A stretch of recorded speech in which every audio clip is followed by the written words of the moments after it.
Welcome to our tutorial on adjusting sensitivity settings for the Xiaomi C400 smart camera. If you're looking to fine-tune alerts or reduce false alarms, you're in the right place. Make sure the camera is plugged in and connected to Wi-Fi. You will know that the connection is established when the blue light is on. Then, place it in the desired location. Open the Mi Home app. Select your smart camera.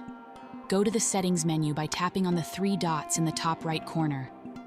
Find Home Surveillance Settings and choose the Partition Sensitivity Settings option.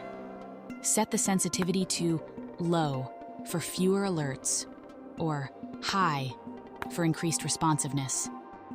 Thanks for watching. If you found this tutorial helpful, please remember to like and subscribe. You can discover more tips and tricks for your Xiaomi C400 camera in the playlist linked in the description below.